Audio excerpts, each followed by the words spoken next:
So something quite historic has happened since we last did a podcast.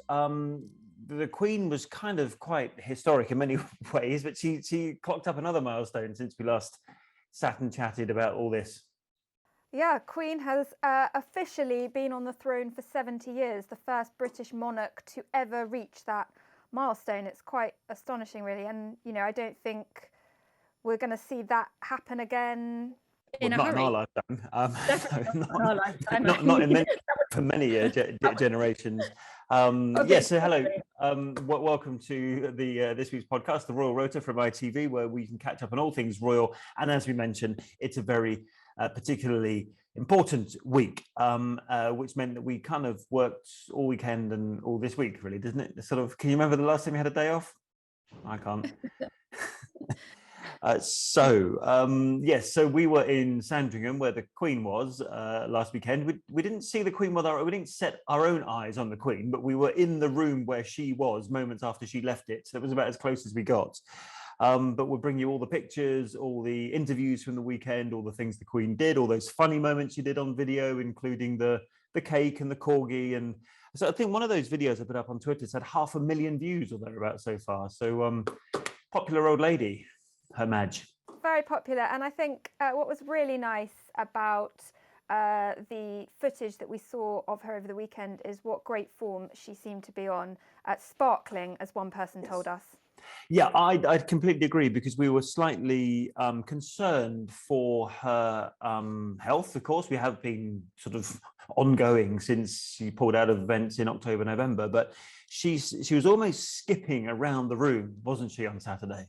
Well, I mean, the last time the Queen conducted a sort of public engagement like that was right back last October, before she had to pull out of her visit to Northern Ireland, and before we were told that she was only undertaking light duties and she was ordered to rest by doctors, before she had to pull out of the cenotaph with that sprained back. All we've really seen her do since then is video messages. She did one for COP and she did the Queen's Christmas broadcast. And we've seen her carry out a couple of audiences, but this really was the first sort of public engagement that we've seen her at in a long time. Big deal. And I suppose the thing as well is that Sandringham is a private estate. So when she goes up there, is because who was it that bought? I think, now I read this when I was up in Sandringham. I think Queen Victoria bought the Sandringham estate for her son, who was then the Prince of Wales and went on to be King Edward VII. Correct? You know about Sandringham. Yeah. Yes. And so it's a private estate, so it's not one that's funded by the public purse in any way. And therefore, when the Queen goes there, it's quite unusual for us to be invited into things. It's a very different kind of operation to Windsor Castle or to Buckingham Palace, isn't it? Yeah, so Sandringham and Balmoral are both the private estates sort of in their portfolio, but we know she's not staying at the main Sandringham House for this visit. She's been staying at Wood Farm, which is where the Duke of Edinburgh spent the majority of his retirement since August 2017, up until the pandemic, when he moved to Windsor Castle to join the Queen. So should we just find out about what the Queen's been doing? I suppose in order to start, should we do it chronologically? So the Accession weekend, Accession Day is the 6th of February, because that's the day that King George VI died and her own reign began way back in 1952. She's now a 70-year reign monarch. I think we worked out, didn't we, that Queen Victoria did something like 63 years, 5 months and 22 days or something like that. So she's well past Queen Victoria, and she has been for some time, but hitting the big 70, the Platinum Jubilee, which this country has never ever celebrated before. So we're now in the Platinum Jubilee year.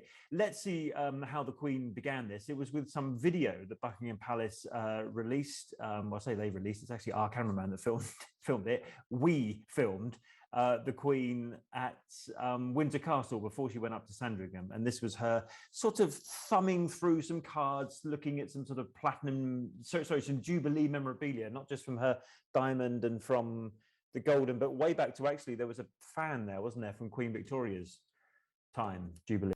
Yeah, so she was looking at cards and artwork that have been sent in by members of the public for this Jubilee, the Platinum. But as you say, there was also memorabilia from previous Jubilees, and she was particularly interested in that fan of Queen Victoria's, opening and shutting it, and being quite amazed that it's still closed. But while the Queen was the star of the show, there was another unexpected guest, wasn't there? It was. So let's hear in the order that we've just talked about it. The fan. This was the Queen said about the fan, and then you can hear who came in the room.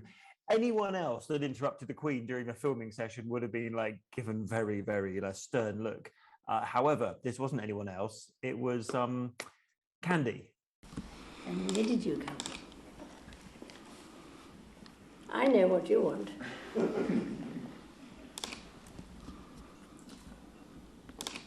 It's very well preserved, isn't it? It is very well preserved, given how much it must have been handled for everyone to write down their names. Yes, and probably prevent it too, trying to write in a hollow. Mm.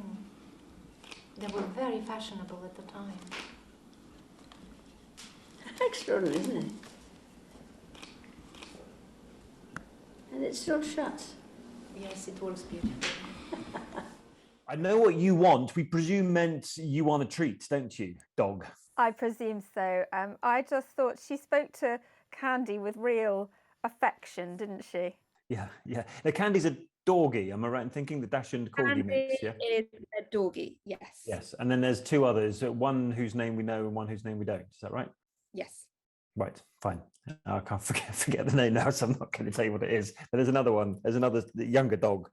So she was looking through the memorabilia. I suppose I find it quite surprising that they keep, like, if someone sends in a card, what was that card made of bottle tops or something? It said, "Your Majesty, you are the tops," or something. You remember? Yeah. And actually, someone decided of all the cards the Queen gets, this one, we're going to keep this one and put it into the Royal Collection archive to show queens and kings of the future. Well, she liked this one. I think she described this one as simple but ingenious. So I think she found that one quite amusing. Simple but ingenious. Kind of sums up Her Majesty's reign in many ways, isn't it? Simple but ingenious, and managed to get 70 years from it. Yes, so I just can't believe that they keep these things. But and also she was being shown some of the platinum pudding recipe suggestions for the competition that we've spoken about previously. And we'll go on to speak about coronation chicken, because I kind of felt like I was talking about coronation chicken quite a lot last weekend. And we got to try some coronation chicken. Well, not just some coronation chicken, we actually got to try some cake that the Queen had cut. Yes, exactly. All of that we will reveal in due course. We will, but it was very tasty. Yes. Okay, so that's Friday. So the Queen did that. It was all sort of ramping up for the weekend. And then on Saturday, the Queen actually took part in an event herself. Now, Saturday turned out to be quite a big day in the end, because by the end of Saturday, we had the announcement that she wanted Camilla to be Queen Consort. But we didn't know that at the time. When we woke up on Saturday morning, we just thought we were going to deal with this event that the Queen had been to. And, she went, she met these people. The coronation chicken lady was there. She even referred to her as, "Oh, you're the coronation chicken lady," didn't she? She did, yeah. So this was an engagement that was held in the main house at Sandringham, the one I was saying earlier that she's not staying in. And they held this engagement in the ballroom, and she was meeting people from the community, wasn't she? We know that the Queen, the sense of community means a lot to the Queen, and there were people there from the local Women's Institute. It's something that she generally goes to most years, although the last few years she hasn't been able to because of the pandemic. What did we learn about that? That she's been going since 1943. This is what the boss of the Women's Institute said. The chair herself, Yvonne, wasn't it, said to me that the Queen she'd started meeting the Queen at this event in 1973, and she generally goes every single year around about this time of year for their January meeting. Didn't go this year because of COVID, didn't go last year because of COVID, but nevertheless, how does she describe it to me? Kind of like it's where the Queen kind of feels very relaxed. She feels like one of the ladies, isn't she? Yeah, and I think you said to her, is it where she feels like she doesn't have to be Queen? And she sort of said, well, if you want to put it like that, then yes. It gives her an afternoon where she's sat with like-minded people, where she can have a laugh and a chat and take tea with some of the members, and she really enjoys it. Almost not be a queen for an afternoon, Well, do you think? if you'd like to put it like that, yes. All I can say is she's one special lady. She's a shining example to the whole world of how life should be lived. So that was Yvonne from the Women's Institute. I suppose we should talk about the coronation chicken lady, because there was a conversation that the Queen had when she came in the room. So you might want to listen to this bit. She tells you you're the coronation chicken lady, and then has a little chat about how the taste has sort of kind of evolved over the years. So have a listen to the Queen's chat about this particular delicacy, which dates, of course, back to the time of the coronation in 1953. Mrs. Angela Wood, and she is here with her daughter Vanessa. And Mrs. Wood has a story. Oh, you're the coronation chicken there. Yes. How remarkable, isn't it? Whether you've tasted it, but it'll probably be quite different, because nowadays we do things quite differently. We do slightly different. But of course, in those days, it was just after rationing. It was, it? yes, So still. there was very little imported food of any sort. So everything had to be It's actually produced been quite over fun, here. isn't it, trying to make it again? Yes, and this is something similar to how we'd serve it in the household at receptions and functions. So please do try one if you'd like to. Yeah. I'll go away. See, you can tell me when I come back. And you can hear there the Queen joking about, you know, it's basically my cue to go, and I'll come back and you can let me know how it is. Yeah, you shove that in your mouth and I'll come back and find out whether or not you liked it or not. I was just going to say that was the coronation chicken canapes were what we got to try, and they were really, really tasty. It's like a sort of mini pie with some coronation chicken in, like a vol au vent or a canapé. Yeah, like a little pastry sort of case with the coronation chicken inside. Right, so how do you describe coronation chicken to anyone who's never ever tried it? Well, I think Angela Wood, who is one of the creators of coronation chicken, described it as chicken, mayonnaise, curry powder. Apricot puree, I remember. Puree. I was thinking, am I right on that? Apricot puree, yes. And she was talking about actually how spicy it should be, because way back in 1953, people who lived in the UK weren't really used to very spicy food, and yet lots of people who were coming perhaps from the Commonwealth at that time were. So there was a very delicate way. So I was having a chat with Angela about her memories of 1953 and how she actually chose the coronation chicken. And essentially it had to have lots of ingredients all grown in the UK, because remember, this is not long after the Second World War and everyone was still on rations. But this is how Angela told me that they landed on the recipe of coronation chicken. I was given the job of testing the whole thing and trying it out. And, you know, it's amazing that we're both still going strong, should I say. Now, she's being shown around the room by anyone who knows their sort of military spokespeople. They might know someone called General Lord Dannatt, who used to be the head of the British Army. Now, he has a wife called Lady Dannatt, and she turns out, and I didn't know this, did you, before the weekend? She's the sort of Lord Lieutenant of Norfolk, which is where Sandringham is. And anyone who knows how royal protocol works, every time the Queen turns up, the first person that she meets is her representative of that county, and it's the Lord Lieutenant. So it was Lady Dannatt that was showing her around the room, and they were having a little chat about the cake, weren't they? And the positioning of the cake and which way the sort of words were facing. Yeah, the Platinum Jubilee cake, the Queen was told had been turned around so that the words were facing the right way, so that the photographers could capture the cake and the Queen. And the Queen. How did that go down? Well, we'll let you listen to the clip. We have a cake over here which was made locally for you, and we're going to invite you, if you will, Mum, to cut the first slice. I did remark that it was upside down and you wouldn't be able to see what was on it. I told it had to be upside down for the press. As they can see. I don't matter. Well, I think I could probably read it upside down I too. think you probably can. The Queen's Platinum Jubilee. Yes. That's very nice. There is a knife. I don't know whether you would like to just do a little bit. I think I might just put a knife in I it. think that's a really good idea. See if it works. Oh yes, it goes in beautifully. Beautifully. Somebody else can Finish it off. do the rest of it. Well done. Now, actually, a couple of things to note. The walking stick that she had apparently is the one that Prince Philip favoured when he was up in that part of the world. And it was very sort of sweet and endearing. This was the stick. We're used to seeing the Queen with a stick now. But to be fair, she barely used it. I mean, as I said earlier, she kind of like skipped and trotted around the room, was standing up the entire time, whatever that was, half an hour or maybe a bit more. For a 95-year-old, whatever way you look at it, very impressive.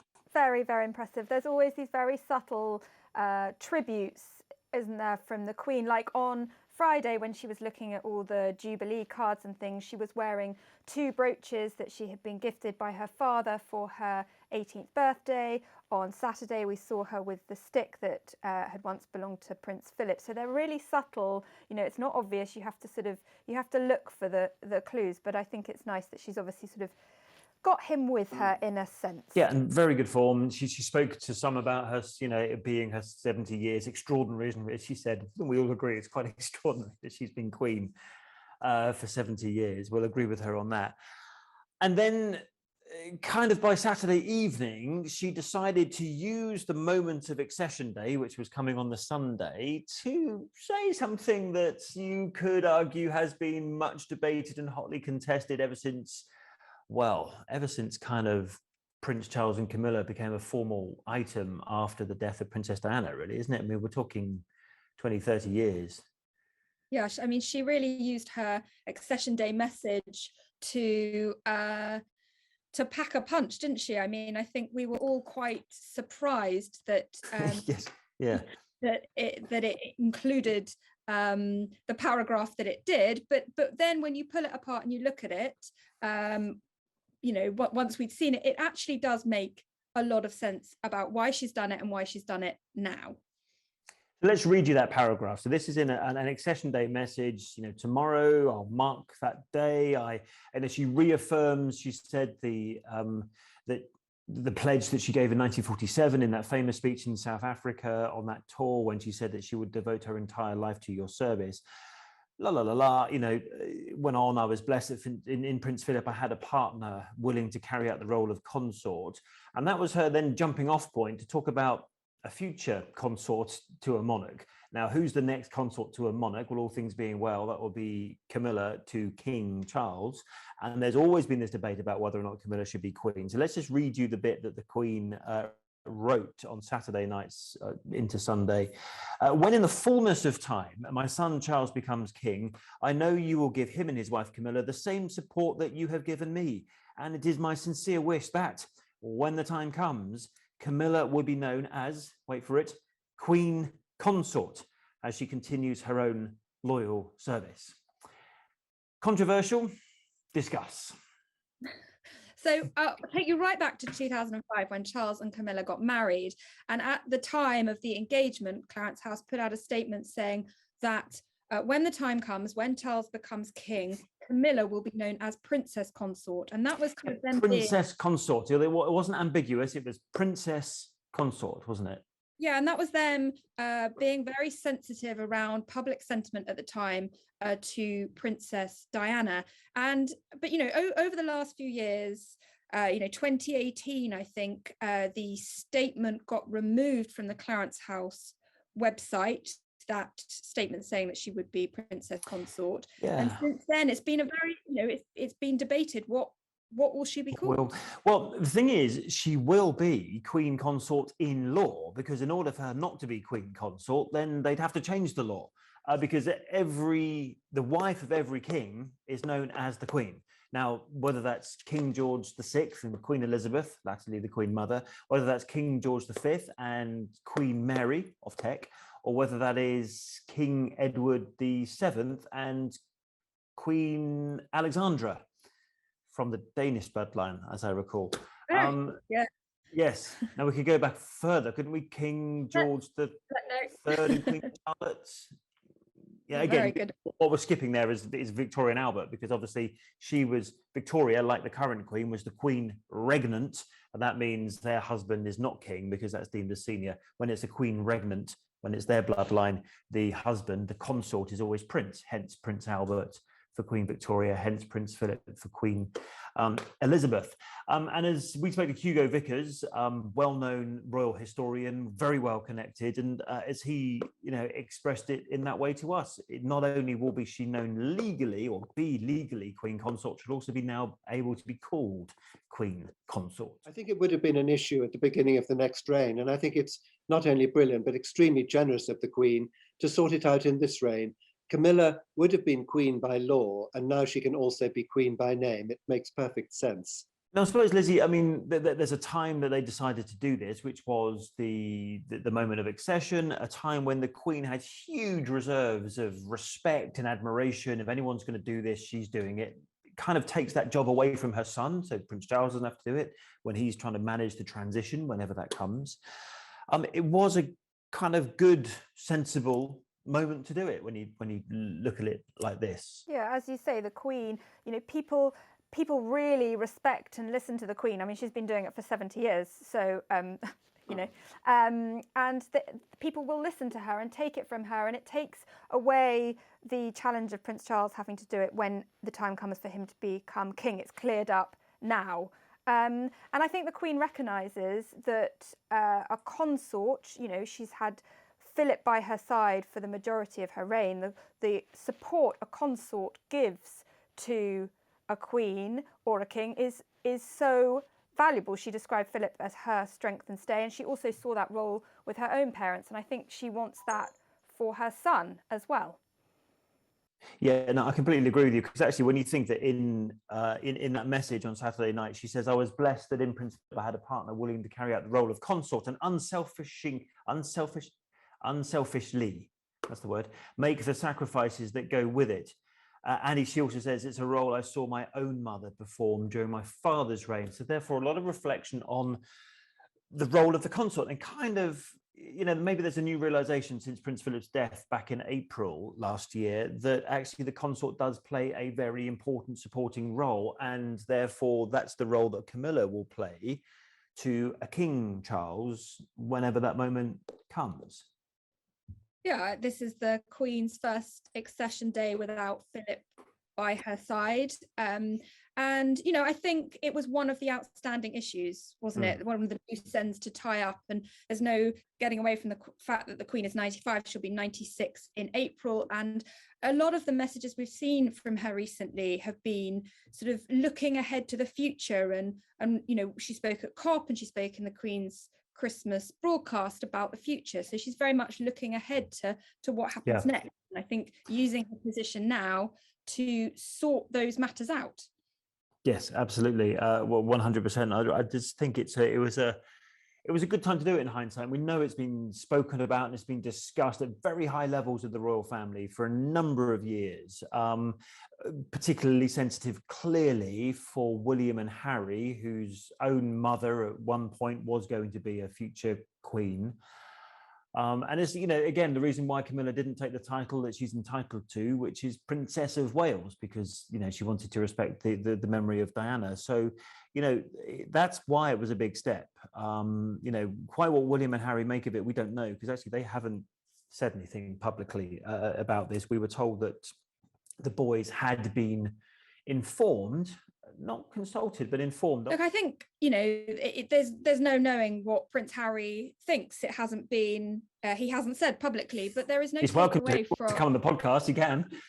He doesn't do podcasts, because we discussed last week. He doesn't do Spotify and podcasts because but nor do we have £18 million to pay him. So maybe he's not going to come on.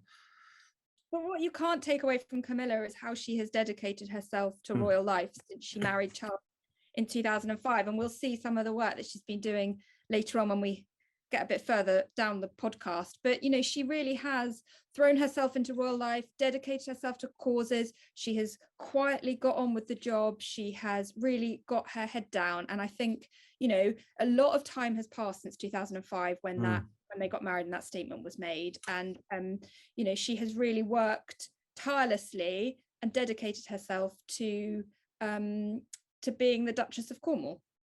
And this is, I think, it's also the Queen, a recognition from the Queen that she's earned this. That Camilla hasn't just been given it because she married Prince Charles or whatever. She's earned this over the last or whatever, when did she start her royal work? In 2005, officially, when they got married, you know, so 16, 17, 18 years of quiet service, keeping her head down, not really criticizing anyone, despite the brickbats that are being thrown at her. So, yeah, I think this is the Queen sort of saying to Camilla, you know, you deserve to be known as Queen when the time comes. That said, we mentioned Diana, and I think if you speak to anyone in the public, Diana's going to be kind of come up in conversation, isn't it? And actually, what I thought, though, from having a chat to a few people at Sandringham, and we'll play them in just a moment, was that even those who were really big Diana supporters kind of acknowledged that this was probably the right decision. Now, if that's what they're saying, even, you know, we like Diana better, but actually this is the right decision for Charles and for Camilla.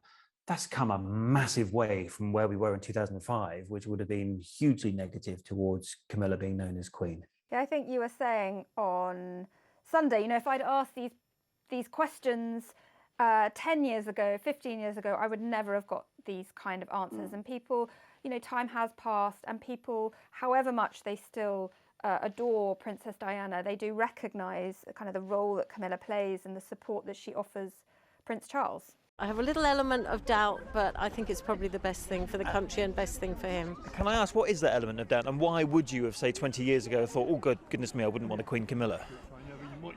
The Diana issue. Exactly, yeah. Still there, even now. Yeah. Yes. Queen Camilla. Yeah. You pulled a slight face there. Tell me. Well, I think it will happen, and I think, you know, she'll be good, I think, but obviously we still all miss Diana, don't we? And I think what she said about Prince Philip, that he's been her strength and stay, and he's helped her through her reign, then she wants the same for her son. So what did Prince Charles say about it? Have you got Prince Charles's statement there? I mean, he basically was very honoured, wasn't he, that that his mother had done this for him and Camilla? Yeah, they both said that they were touched and honoured by the Queen's message. And actually, Camilla has been out and about on engagements in London today, and she was asked, and she said that she was very, very honoured. And you know, I think really nice that they responded, but very much left the words to the Queen at the weekend, I think. Yes, yeah. So this is the message from Prince Charles on Sunday. He called it a historic day. My wife and I join you all in congratulating Her Majesty on this remarkable achievement. Here's again the key paragraph. We are deeply conscious of the honour represented by my mother's wish, as we have sought together to serve and support Her Majesty and the people of our communities. My darling wife, he wrote, has been my own steadfast support throughout. In other words, we're going back to this issue of, if you are in a position as monarch or even as heir to the throne, as Prince Charles has been for many, many, many years, it does help if you've got someone who's on your team, unlike I suppose he had during those very unhappy years of his marriage in the 80s and early 90s. And they are, we've seen them with our own eyes so much. Of course. They are a really, you know, it's a great support to him. And she is also, we should say, you know, how brilliant she is with members of the press. I mean, she always when she enters a room, acknowledges us, always takes the time to recognize that we're there and covering her work. And she is a really you know, covering her engagements, she's very much sort of aware and grateful for us being there and sort of highlighting the work. Exactly. Yeah, it's almost like she doesn't expect people to be there like other members of the royal family might, just because they are royal family and the press are always there. She kind of is grateful that people have made the effort to turn up. Like the other day, we all trooped down to Bath in the west of England and got a very early train. Some of us had to go back home quite quickly, because you can probably tell the reason I'm at home is because of a COVID situation, not me. But yes, but I think she appreciates the fact that people do make an effort to turn up, and I'm not always sure that other members of the royal family have that same level of appreciation, shall we say. And she has used her position to highlight some really, really important causes. I mean, her work around domestic violence, for example, that's, you know, she has really dedicated herself to that work, you know, publicly, but means doing what she can. Yes, I agree. And actually, that's one of the things that she did in Bath, wasn't it? There was a couple of events that she did in Bath. So Tuesday was the first day that she was out and about since this message from the Queen about her being Queen Consort. There was, as you say, domestic violence, an area where she puts a huge amount of work in supporting these survivors of domestic violence and those who have suffered abuse previously, and the whole issue of lockdown and how that's made matters a lot worse for these mostly women, but that she supports. And also then she went to a school because that was tied into all of her work on literacy, children's literacy, helping children to read, and all the rest of it. So again, we know with the royal family, everything's kind of planned in advance, and they kind of would have known that this thing was coming, and Camilla had these visits, and blah, blah, blah. But it all kind of, as ever with the royal family, ties together very well, doesn't it? Yeah, as you say, the visits have been planned ahead of time, but you know, the arrival, Camilla's arrival at the school, she walked along and there was, you know, it was lined with children and people waving their flags. I mean, it couldn't have been set up more perfectly for an arrival following that announcement on Saturday, and it was just a coincidence. I often wonder where they get these flags from, because I don't think every school's got a whole bunch of Union Jack flags just sitting in the cupboard waiting for a potential royal visit. So I wonder where these flags suddenly pop out from. But I think you know, there was some responses in Bath, wasn't there, about Camilla and the work that she does. So let's have a listen to those. Well, I and other women set up Voices because we met on a group programme for recovery from domestic abuse and realised that there's a huge power in working together and learning from one another's experiences and supporting one another. But actually after that programme there's very little available. So beyond crisis support there's not much available, I would say, nationally, not on the scale that it's needed really to support people to recover and thrive. So having the Duchess here to visit Voices and learn about the work we do with other women around recovery in particular, but also sometimes early help before harm occurs, means a huge amount, because we know that she is a staunch supporter of the rights of women and girls to live free from fear and violence. And it's also, it sets an example about generally the community at large taking an interest in this issue, starting conversations and working together to end domestic abuse. Okay, so we just jumped ahead to Tuesday then, but let's go back to Sunday. And actually some of the picture we haven't shown you is the Queen having a chat with her private secretary, Sir Edward Young, wasn't it? So this was filmed at Sandringham just a couple of days ago. Now, with her red box, the famous red box from which she has all her official papers and still does the signings and all the rest of it, clearly the message there from Buckingham Palace was it might be 70 years on since, but the work goes on.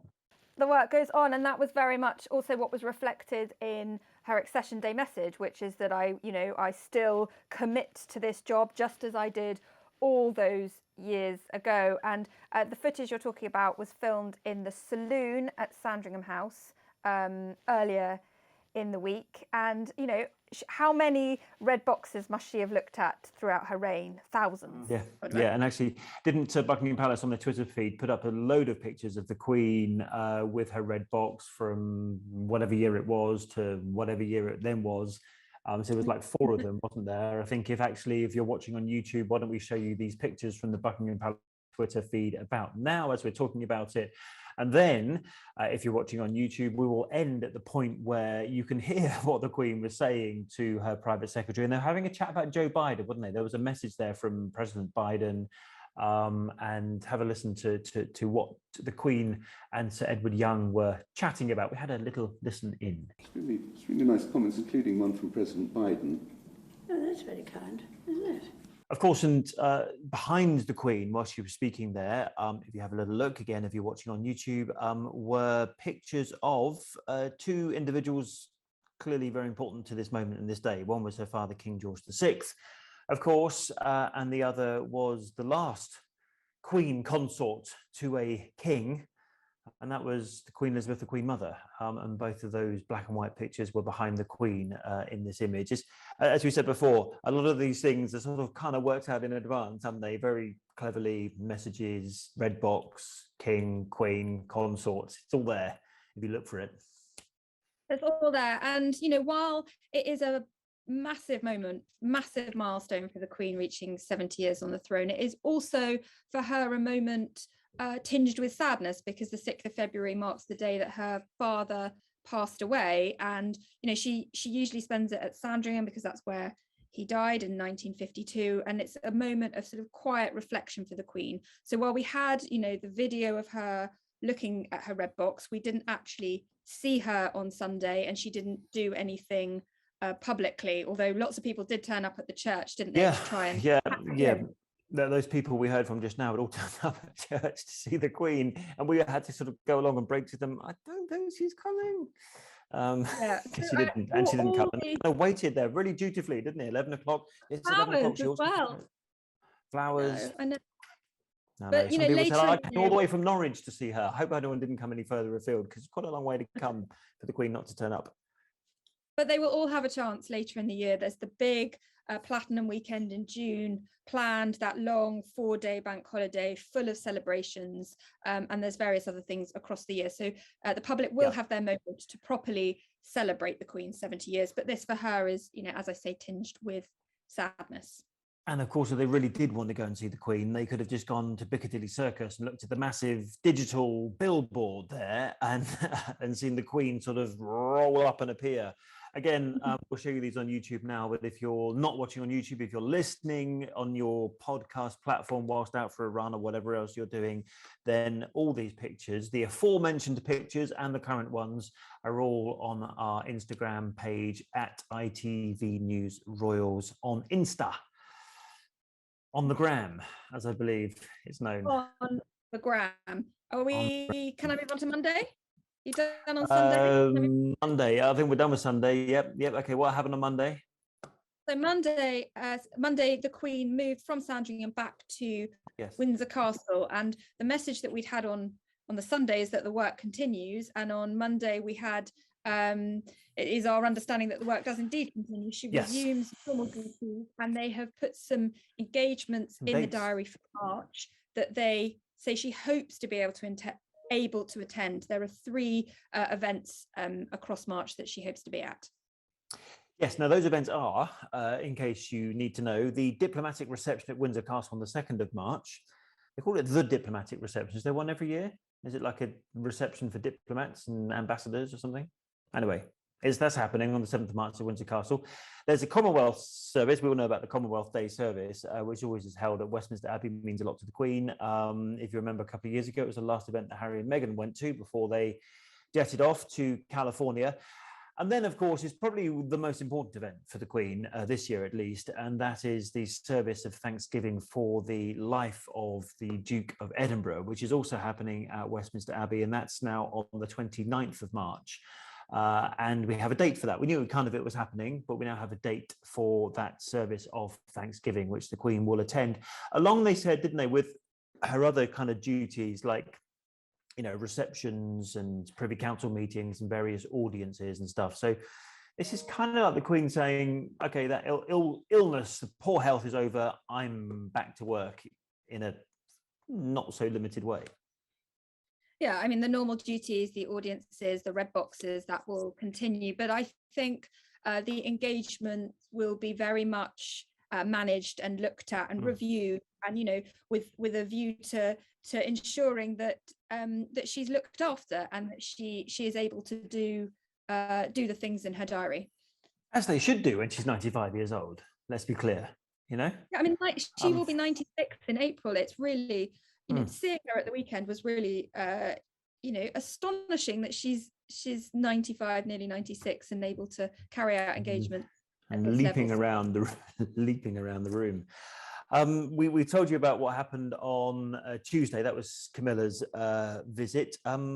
Kate was also out and about for a couple of days this week. She's been at again, this fits in line, doesn't it, with all of the stuff that Kate does about early years. This was an event called PACT, which was in South London, a place called Southwark, which supports sort of the parents and families and focuses on mental well-being and all the rest of it. So there were some very nice pictures of Kate at that event. And that kind of links into what they've told us that she'll be doing in Denmark, all centered around her Royal Foundation early years work. Yeah, she'll be in Denmark later in February on a solo visit, a rare solo visit on engagements around her early years work. That really is Kate's kind of, forms the cornerstone of Kate's work, doesn't it?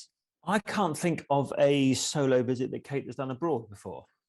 She did the Netherlands in 2016. Okay, before my time and your time. So how did you know about that? You've Because been doing your research.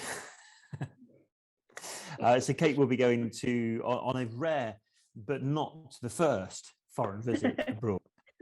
Certainly the first on my watch since I've been doing this job. So anything that happened before 2017 didn't really happen. It doesn't count. Okay. It doesn't count unless I Good it or know about it, and then it doesn't actually count. Now, I suppose we should whiz forward to what happened on Wednesday night, and therefore what the announcement that happened on Thursday, which is essentially Charles and Camilla went to a reception for the British Asian Trust. Now, talking to someone who was there, who tells me they were shaking lots of hands. In fact, have a look at these pictures. Some handshaking going on here, quite a lot of it. Lots of conversations at close proximity. Lots of, we all like to think we're through the worst of the whole COVID situation. And yet, bang, what happens on Thursday morning? The Prince of Wales has tested positive for COVID, and we found out he was due to attend a statue unveiling in Winchester, and about 15 minutes before his scheduled arrival, Clarence House put out a tweet saying that he was going to have to pull out because he had tested positive for COVID. And the worrying thing with that, not just for anyone who was at the British Asian Trust Awards, and it looks like there were quite a lot of people there, the worrying thing was that it was actually, did he see his mother at Windsor? Because Prince Charles had an investiture in Windsor on Monday, I think, which was when the Queen went back there. And one would have thought he might have just popped in to say hello to Ma when he was at Windsor. And therefore, I do wonder at what point the palaces are going to tell us whether or not they met one another. Now, if he's tested positive on Thursday morning, presumably didn't on Wednesday, otherwise he wouldn't have gone to that British Asian Trust Awards. What kind of infectious state was he on Monday? Question mark, if he saw the Queen. Well, yeah, and he carried out an investiture earlier this week at Windsor Castle, where he potentially could have seen her. We understand that the positive test came from a routine test. We know all members of the royal households are routinely testing, and Camilla has still been out on engagements today. She's had several visits in London, and we understand that she has tested negative, but yes. Yes, she was actually continuing her work. Actually, I just put some pictures on our Instagram page of Camilla, or was it on Twitter? And I can't remember. Twitter, I think it was. And yes, I think it's sort of important to note that she carried on her work. Now, she wouldn't have been carrying on her work had she not tested negative, and that's part of the current rules which exist in the UK, that the person who is positive has to isolate, but those in the family bubble around them don't anymore, which is something that they used to have to do previous to those rule changes. So Camilla's still out and about. Charles has got COVID and therefore has to isolate for at least 5 days. I think you're allowed out on day 6 if you have a negative test. So that's him out until early next week now, and still question marks over whether or not he saw the Queen. Yeah, and we know that this is the second time he has tested positive for COVID. He had it right back at the start of the pandemic in March 2020, but Charles and Camilla have both been double jabbed and had their boosters. They said in a message in December they were urging people to have their boosters like they had done. Hopefully he is he's okay, and we'll just need to self-isolate for a little while.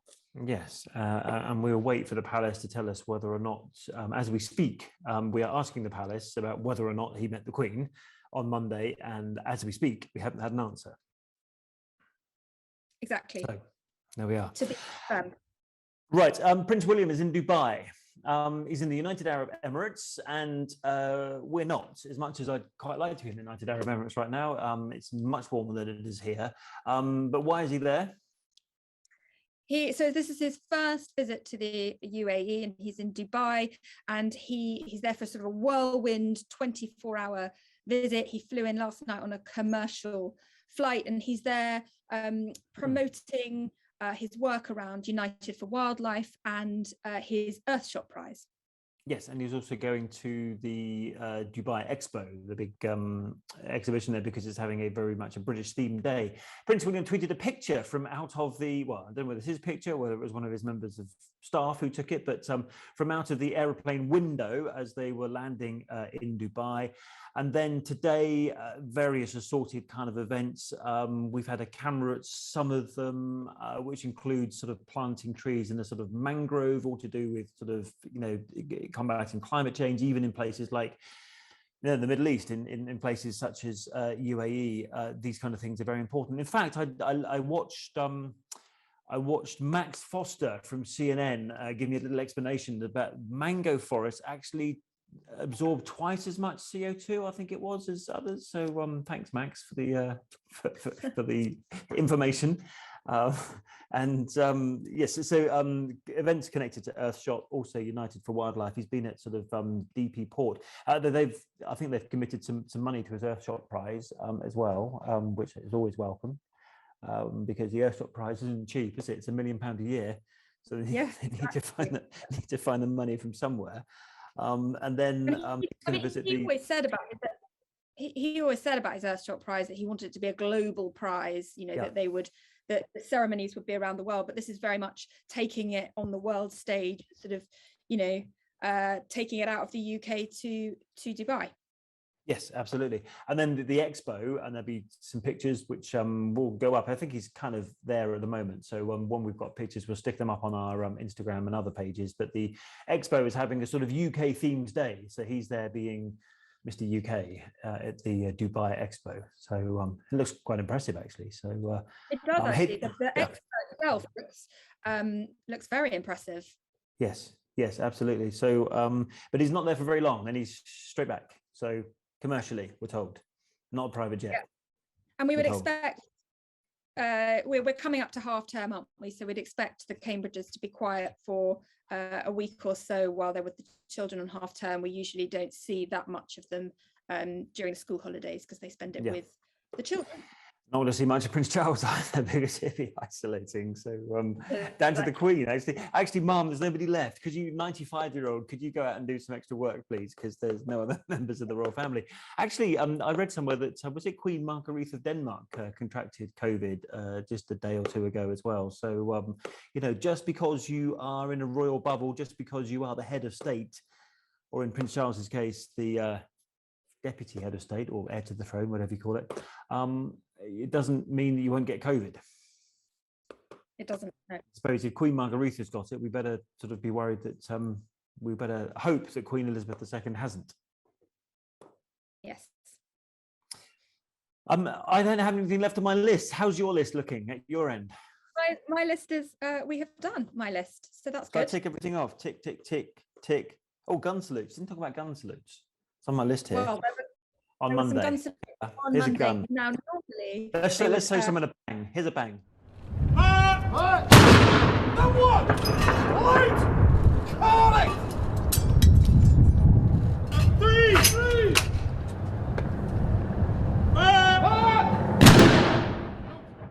Normally gun salutes would take place on Accession Day, but when Accession Day falls on a Sunday, they are moved to the Monday. So we had them on the 7th. There we go. Missed out gun salutes. I do apologise for our error, and we promise never to do it again. Right. So, is there a podcast next week? Well, I think it's going to be you're away, and it's very quiet because members of the royal you could family do one and not say anything. So there would be a podcast. I'll just sit here. Pretty pointless. Yeah. So possibly not one next week unless something quite significant happens. So we will look forward to being back in the studio, not isolating, and rounding up everything that's happened next time we see you. But I hope you'll agree it's been a particularly significant set of events. Nothing new, by the way, to tell you about Prince Andrew, because we normally don't get through a podcast without talking about him. Not much today. I don't think no Harry and Meghan news this week. Kind of nothing that we need to bring to your attention. And we will see you therefore, perhaps at the next podcast, whenever that may be.